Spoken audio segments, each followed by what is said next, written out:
Setahun berlalu, alih-alih mereda, perang Rusia-Ukraina justru semakin memanas. Di Kremedaya, angkatan bersenjata Rusia menyerang posisi tentara Ukraina secara brutal. Rekamannya ramai beredar di media sosial Telegram pada Rabu 1 Maret 2023. Awal serangan brutal itu terjadi disebabkan oleh ulah tentara Ukraina itu sendiri yang mencoba menyerang iring-iringan lapis baja Rusia yang sedang beroperasi. Merasa geram atas perlakuan lawannya, deretan tank Rusia itu langsung meluncurkan lebih dari 10 kali tembakan pada posisi militan Ukraina yang bersembunyi di dalam hutan. Tampak dalam rekaman, tembakan brutal memporak-porandakan posisi target, hingga beberapa pohon terlihat berjatuhan.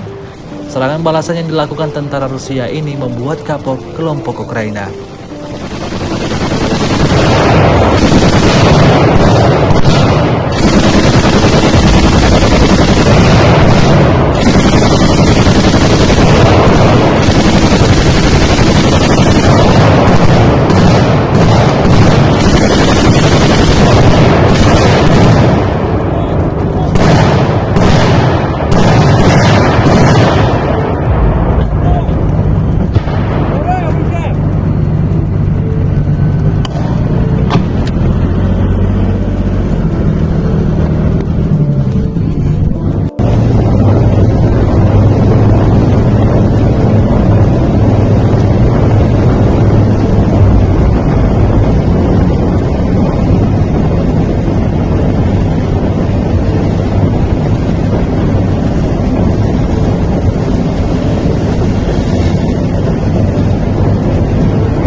Setahun berlalu invasi, Rusia melaporkan 390 pesawat Ukraina, 211 helikopter, 3.256 kendaraan udara tak berawak, serta sistem rudal anti pesawat dieliminir oleh pasukan Vladimir Putin.